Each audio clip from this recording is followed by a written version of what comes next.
Jack London, Brown Wolf, Part 9.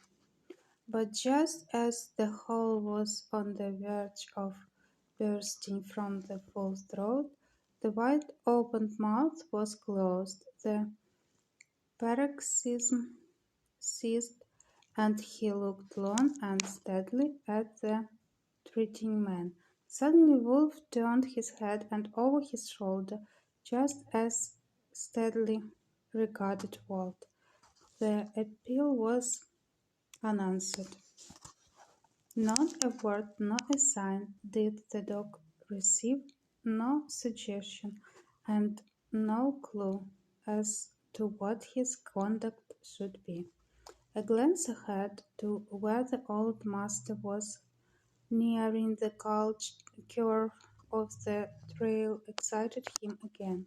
He sprang to his feet with a whine, and then, struck by a new idea, turned his attention to Maggie. Hitherto he had ignored her, but now, both masters failing him, she alone was left. He went over to her and snuggled his head up her lap, nudging her arm with his nose, an old trick of his when begging for favors. He backed away from her and began breathing and twisting, playfully curvetting and prancing, half rearing and striking his forepaws to the earth, struggling with all his body, from the wheedling eyes and flattening ears to the waving tail, to express the thought that was in him and that was denied him utterance. This too he soon abandoned. He was depressed by the coldness of these humans who had never been cold before. No response could he draw from them, no help could he get. They did not consider him, they were as dead. He turned and silently gazed after the old master. Skiff Miller was rounding the curve. In a moment he would be gone from view.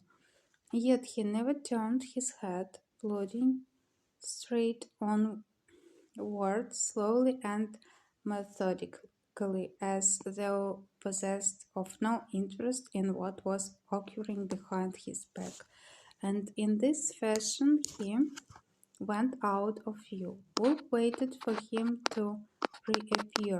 He waited a long minute, silently, quietly, without movements, as though turned to stone, withal stone, quick with eagerness and desire. He barked once and waited. Then he turned and trotted back to Walt Irwin.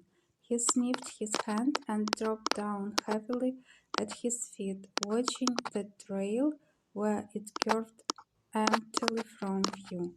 The tiny stream slipping down the mossy-lipped stone seemed suddenly to increase the volume of its gargling noise. Save for the meadowlarks, there was no other sound. The great yellow butterflies drifted silently through the sunshine and lost themselves in the drowsy shadows. Maggie gazed triumphantly at her husband. A few minutes later, Wolf got upon his feet. Decision and deliberation marked his movements. He did not glance at the man and woman. His eyes were fixed up the trail. He had made up his mind. They knew it, and they knew, so far as they were concerned, that the ordeal had just begun.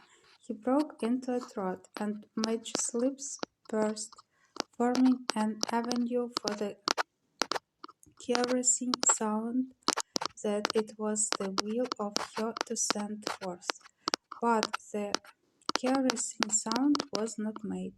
She was impelled to look at her husband, and she saw the sternness with which he watched her.